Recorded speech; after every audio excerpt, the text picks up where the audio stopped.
often we leave out of the side lane conversation is like, oh, I'm a super, I'm self-sufficient. I can, Mm. heal up. I'm difficult to 1v1, stuff like that. Sometimes you're a good side laner just because you can run away fast, and that's all you really need to be. And R.I.P. Casting could do Old that. Udyr. I Yeah, missed that. and just I missed sprinting away. that, man, Bev. Do you know what? They reworked him, and it just doesn't feel the same. Doesn't It's feel the not same. It as feels worse. he's It's he's worse. just he's just not this weird thing that you have to cheese people to win with. He's too good at actually doing stuff. Yeah. It feels like he could be better in reasonable ways, and I dislike that. Anyway, my personal feelings about Udyr aside, we have got League of Legends on our screen. Third game of the day. Red Canids Kalunga here, trying to protect their 3-0 start, trying to turn it into a 4-0 start. Get another undefeated week under their belt. The Vivo Keystars trying to get their season underway, really. Now, I want to talk about a champ. Okay, how do I go about this? I want to talk about a player. I'm walking on thin ice here, Yep. Middle Cod, so bear with me. Okay. What's happening with Aegis? Ooh. Is he just stealing the Raptors? Okay, all This right. is scandalous. No, this is based. Out from under the nose of Hugato, he's got absolutely no idea. This is incredible. Guaranteed this pathing has never been done before. Big The Aegis move. KFC has gone missing. Okay. It's okay. So the chicken's gone. How does this affect the map state? Holy cow. I'll think about that while I make my next. Oh, big fight bot. Oh, there's already wow. a cleanse ball Holy from cow. Titan to counteract that Ignite. Bounty and Mikau giving as good as he got. This bot lane has been so furious at the level 1s today, Axeman, and as these melee minions are falling, Dian, Red are pushing for level 2 VKS. Oh, in the back away, mid but lane Griffith now. Going for it all in onto Avenger. The casting not particularly strong at this stage in the game, but strong enough to force a flash out of Grethar. I wonder how Aegis, I wonder how Hugato are going to be responding to this. Your guess is as good as mine. I would say fairly slowly, both tank junglers. And you do need to get through your clears, I would imagine, as well. Both these junglers are very ult-reliant and can't really afford to lose that efficiency, right?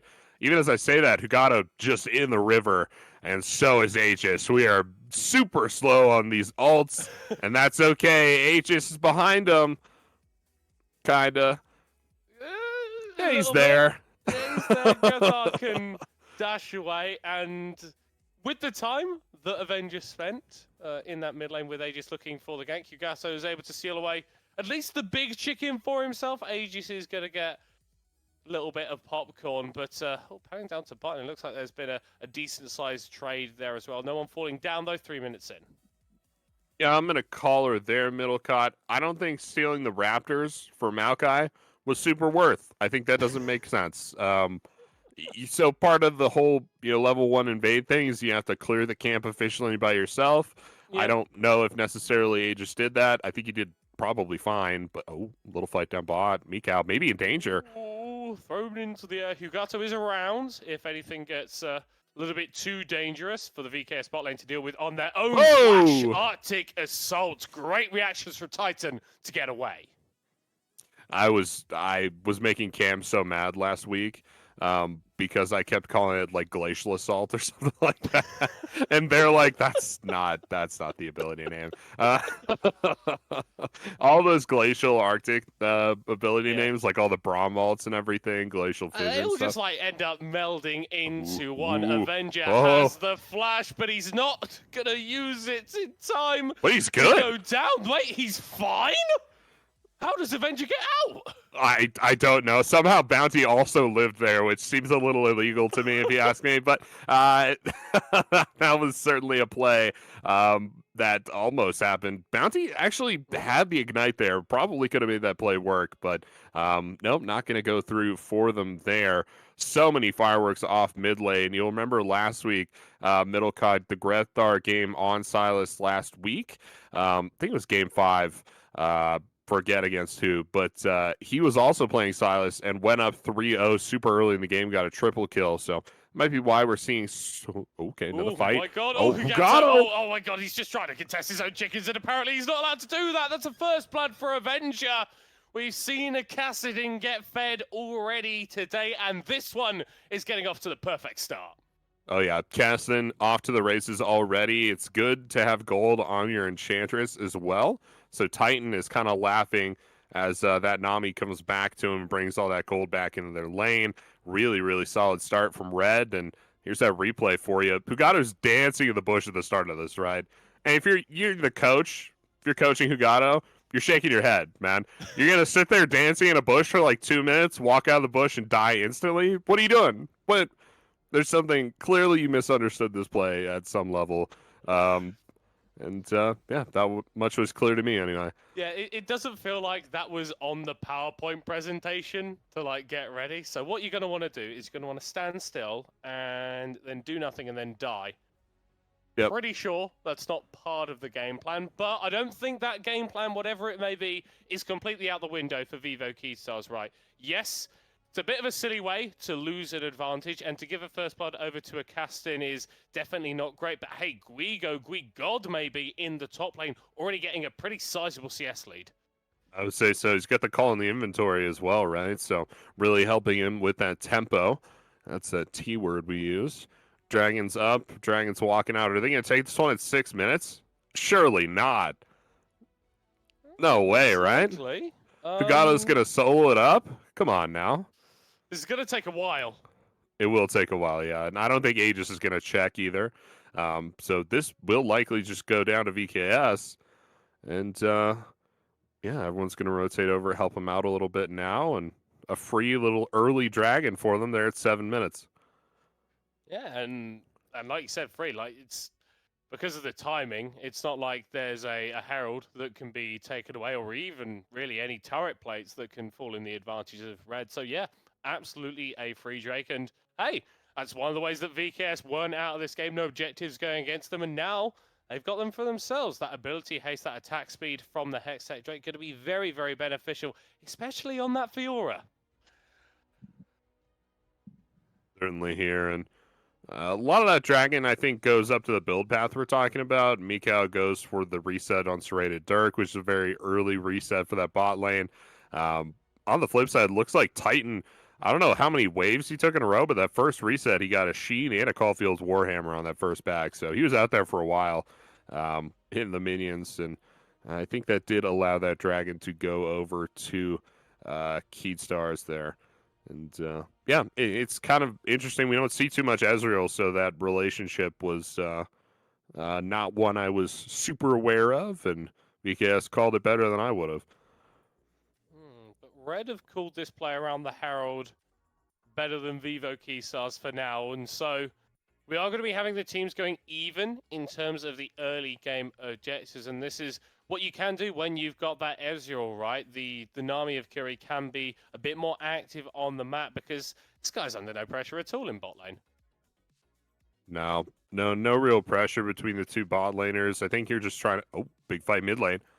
Grevthar able to use the Rift Ward to get away. That is a flash mantra Q from Bounty. Very intent on getting the damage down, but the Kassadin getting over the wall just in time. Beautiful block on the Alaskan prison from Curie there to prevent his mid laner from going down. Alaskan prison. There we go. I like it. No, it's good. It's really good. Okay. Top side. Aegis looking for Guigo here now. So if you're one of those champions, that's just going to 1v2, right? Not if she's locked in the Hextech ultimatum, though. Doing a fair chunk with those vitals. Get the vitals! No mana on the Fiora. She is going to be able to flash away just in time, but Aegis will still slay her. Hugato following up with the stun, but at a 2-level disadvantage to Boal means that the double buffs will get donated over. We've had an early kill for a Castin. Now we've got some kills, some gold on a Camille. Red are getting advantages where they want them. Such a near thing, too, right? Just the one vital left there for Guigo, and he would have gotten that ult activated, and everything would have been okay. Grevthar pushing the waves in, Avenger doing the same, and he'll pick up quite a bit of gold. Actually, Grevthar going to get bounced back there. Here's that replay for you coming through. So he gets the first two pretty quick off the jump. He's going to try and block an ability from Aegis here, and I think that might be his undoing because he doesn't end up blocking anything. Eats a bunch of damage from Aegis on the back end and then just misses that last vital. And Hugato's not able to end out the fight here. And Bowles able to clean that one up. I don't know if this was a skill issue on either side. I think this was just maybe I'm going to call this a lack of comfort. That didn't look like a super comfortable Fiora play. I don't know. I don't know if you're with me on that, but Yeah, sometimes the vibes just aren't right, you know? yeah, sometimes the vibes just are not right. 1v1 here in the mid lane. We go back and Yeah, forth. Avenger going for a little bit of a vibe check onto Grethar, with both these mid laners opting towards the Rod of Ages. There's not too much damage in that matchup at the moment, but I assure you, dear viewer, it is going to increase exponentially as we get through this game. Mikau and Bounty have had the lion's share of the shove in the bottom lane, and that's translated into a couple of plates for themselves as well. Titan really not in a place where Red are playing towards him. He's relying on his solo laners to get the job done. Interesting build path from Grethar. Last week we saw Grethar with the triple kill. Oh, here we go. Oh no, Guigo is dead once again. He's going to use the grand challenge, but it is not enough once more. Aegis getting out on map, making stuff happen. Yeah, same situation again, right? He missed that missed that last vital, and that's all it takes. If he does hit that vital, though, he super double kills them. So definitely closer than perhaps you would think it would be. But yeah, I mean, you don't get the vitals down, you don't get the damage, you don't get the healing, and that's just how she goes. Hugato, top side, gonna try and defend. Yeah, Grethar going for a different build. I don't know exactly the purpose. A lot of moving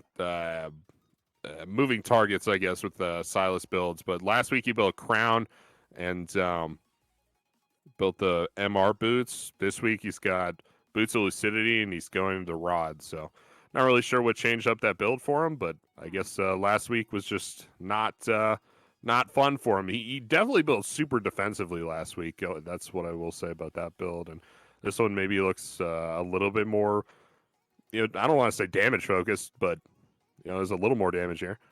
Yeah, bit more proactive and I don't know, maybe still figuring things out. Obviously, there have been a fair few changes over the start of this season, so builds and items and everything still working itself out to a certain extent. Red have got position around the Drake and will be able to take it out one apiece for both these teams. And coming out of this early game around the 13-minute mark as we start to transition towards the mid-game phase of this League of Legends match that we are observing today, it is Red Canids who find themselves 1,500 gold to the good, and with their carries online, Aegis making another visit towards the top lane. This one is going to be spotted out by the control ward, but the Hex Tech ultimatum means it's not even going to matter. An attempt at a riposte is just an attempt, as another kill goes down in favor of the red jungler.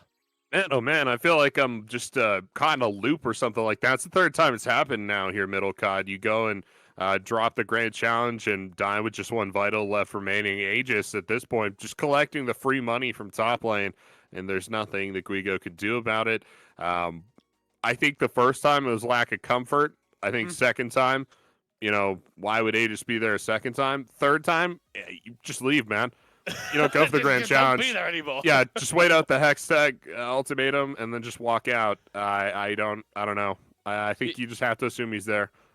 You're playing the Grand Duelist, and it is abundantly clear that Red are not interested in a duel. Mikau has been able to get this bottom lane tower, so it's not like that pressure that's been applied topside from Aegis has gone unpunished, and this Varus is going to be in a really good spot to get some poke down in this mid game. Certainly there. Ult down the mid lane as Titan rotates into that lane. They're trying to scale up Titan as much as possible. I love his build, by the way. I love Titan's build. Just the Essence Reaver for me, please. Nothing else for me. That's all he needs. What else would he need? Morris was like, do you want fries with that? And he was like, no. No drink, no fries, please. And napkins. Yeah, and Caston perhaps in the side lane, we'll see. Push it forward here. Kind of what we alluded to going into the draft is that Caston and Silas would end up in the side lane together at some point. And they're kind of in the jungle right now. Chickens again, are we? Please, I guys, think we come are. on. I think that might be what we're doing. Yeah, not my favorite thing. Interesting 1-3-1 from these teams here. They're waiting up topside, but I'm not really sure what they're fighting over. I think maybe just vision control. Yeah, there's not really anything too impactful going to be spawning topside anytime soon, right? So, a little bit of a confusion there. It looks like we are just going to be defaulting down back to the ARAM style of gameplay. Both teams fighting over mid lane pressure. We need a few more of these towers to start falling, and then I think we can start to see some more exploratory plays across the map.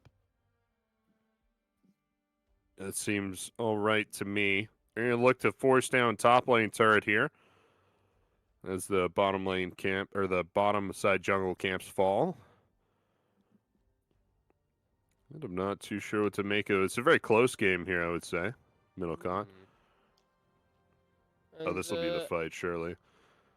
Or not. Unfortunately not. Unfortunately not. Those saplings, Axeman, enough to slow down the approach from Vivo Keystars and push them away. 6 kills to 2 here at the 16-minute mark. 2,000 gold lead for Red. Next mid lane tower to fall down, I think, is going to be so key, especially as we start getting more of these dragons on the board.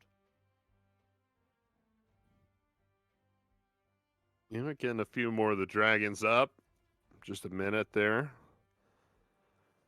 Yeah, everyone just trying to soak up as much gold as possible from the map.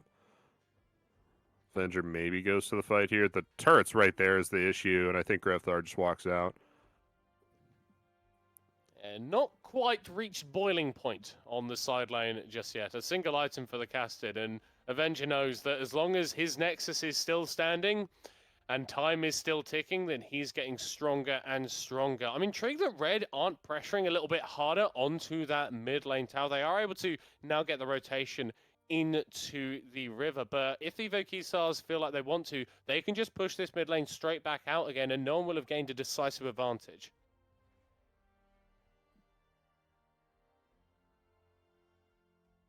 No, not quite. You're looking to push out the mid lane here if you're VKS and then try and transition through the river towards that dragon, but they're having trouble pushing out into Red, who have maintained such a visceral control over this side of the jungle.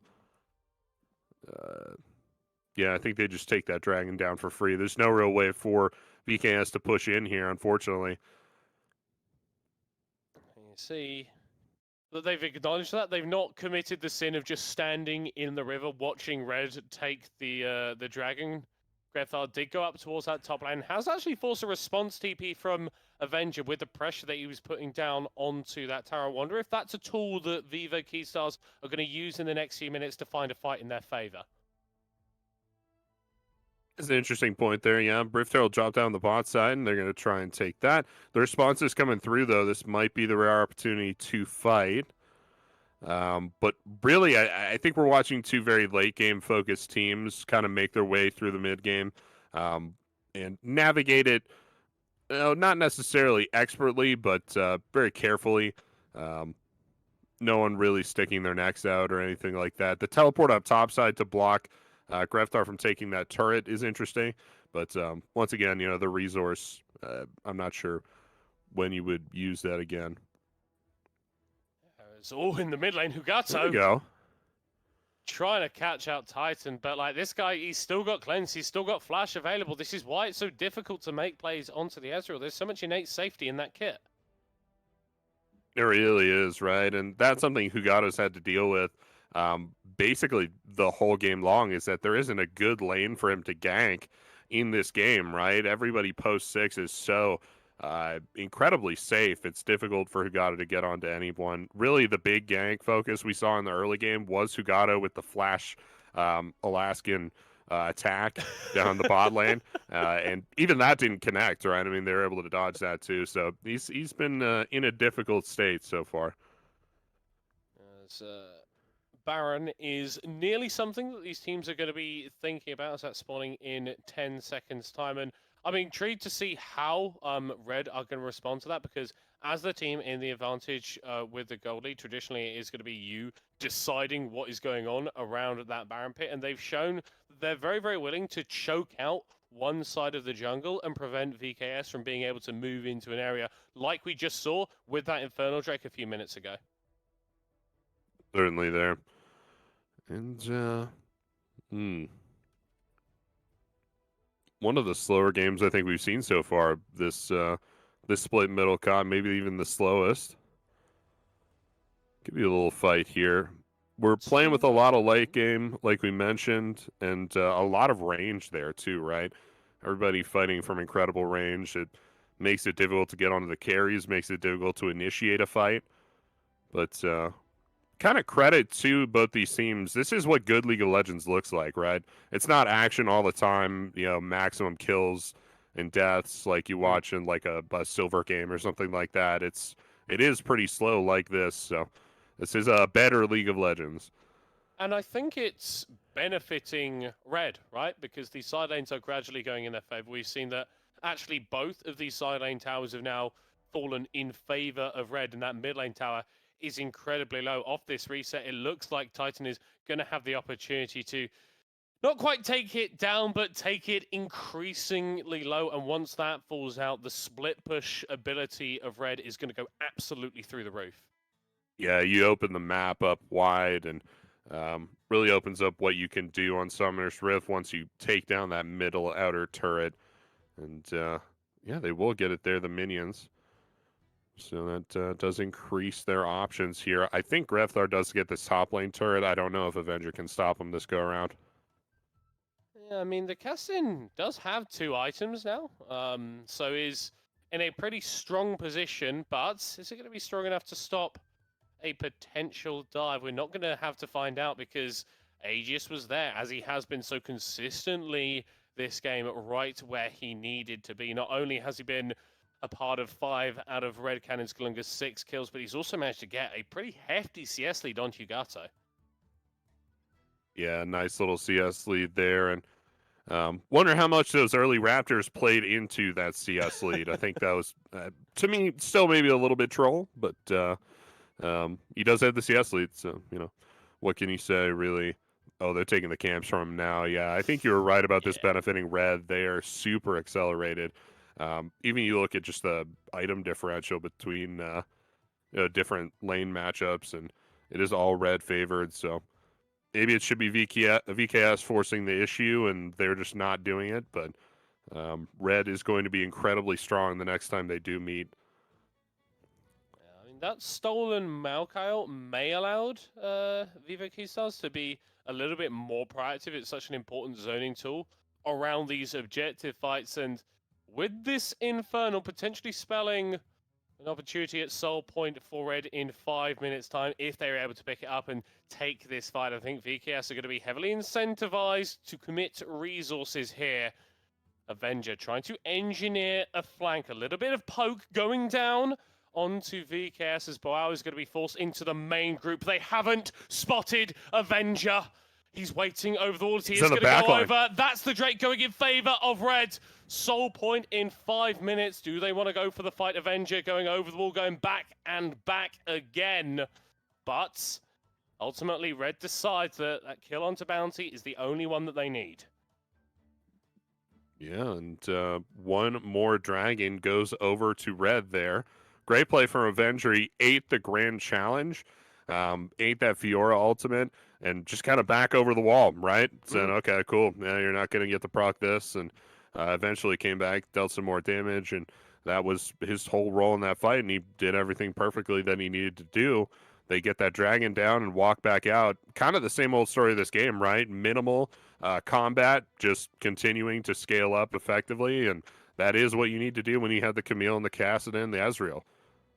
Yeah, well, again, we see Avenger constantly disengaging from these fights. He never wants to put himself in a position where the power that he's built is at risk. And Red, they don't seem under pressure right now. They seem perfectly content with this game going as long as it may. They're confident that they're going to be able to pick up these objectives. VK is looking at top lane once more. No level 16 for the Canids, so forced to use the flash to get away from that play. But you can see Vivo Keystars how to invest 5 members towards Avenger to even get anything off him. They certainly do. Incredibly powerful champion. And, oh, actually takes a lot of damage. This is going to be the fight here. Nature's Grass opened up by Aegis. Red are not overcommitting to this fight, but the Maokai certainly has. As that is a kill right at the beginning of the play, and it was almost too easy. Grevthar using that stolen Nami ult to knock up T10, to knock up Curry on the backside, but no member of Vivo Keystars is really in range to aggress onto them now. You're in a goal deficit. The game is pulling away from you. You've got a kill on the jungler. Do Vivo start up the Baron? I think you have to, right? At some point, you have to force this issue and take the reins of the game, and they are going to start it up, but it's going to be the 4v5 over this objective. Avenger is actually really low on mana. That's impactful. It means that the casting can't cast as many of those Wraith Walks, and VKS will get the Baron. Bawal dives in, it's 2 kills in favor of Red Canids. Kalunga. Wow. It was the potential for a lifeline, but if I'm being perfectly honest, Axeman, with 4 people dead, with those death timers, Red are going to be more than happy with the state of the game. I would have to agree with you there, Middle Cod. It's just Mikau with the buff left up, and they run him right out of town. They're going to take this mid lane inner turret, the top lane inner turret as well, and one more play like that, you'll be down in Hibs, and then you'll lose the game, Middle Cod. So not good place for VKS to be in. The 6K gold lead, the majority of that gold, of course, on Avenger. The massive Cassidin there in the mid lane. Here's a replay for you. 8 the Ezreal ult. That hits several members, big hits in there from Bowl as well. But after that, you drop the Cassidin in the middle of them, and that really is the crux of the issue, where the majority of the damage came out there is from Avenger. So, yeah, just got them all in one spot. We're able to take them all down at one time. I'll tell you what, remember the Avenger stat from the start of the game? Lowest damage percentage out of any Reds member apart from Curry. Well, I think this game may have changed those numbers. As you see, the Force Pulse is basically one-shotting people as Avenger has reached critical Cassidin, and Vivo Keystars could do very little to stop him. Yeah, very little at all, right? Cassidin this late into the game, what can you really do? He's level 16. He's so massive. This is essentially the end of the game, Middle Cod. I don't know what else VKS really have in their pocket. They may even end off of this push. We'll have to see. I mean, the potential is there, right? The inhib going to be dropping in the mid lane. The rotation over to the bottom lane to try and get a little bit more. Ultimate connecting onto the casting, but there's no follow-up from Vivo Keystars. That's enough to force Red to back away. Dragon spawning in 30 seconds, and you don't want to give up any silly deaths just before the objective. No, not at all, right? The shutdown on Avenger would be cataclysmic here to turn over to VKS. So, looks like a couple of the resets are coming through. They're thinking they can control this dragon with just the 3 members, and likely they can do. The teleport's actually coming back in. They're going to retain all 5 and try to take this dragon down. This is Soul for the Middle Cod. And that is a terrifying proposition for Vivo Keystars.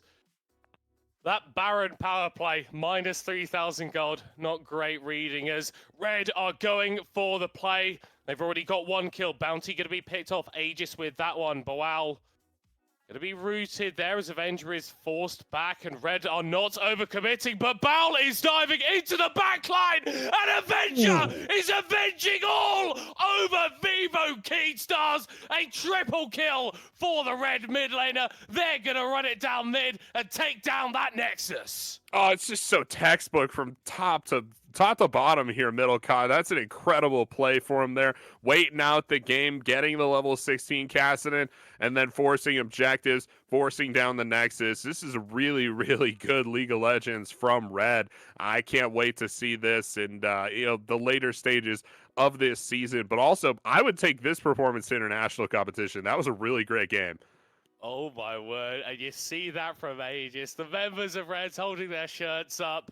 Pride in their organization, and they can be very, very proud of that performance. Vivo Keystars only able to get 3 kills across that entire game, and now Red, Canids, Kalunga have extended their lead at the top of the CBLOL, 4-0, flawless week 2. Flawless week 2 and undefeated. Who can take down Red with performances like that? I don't know of a team that realistically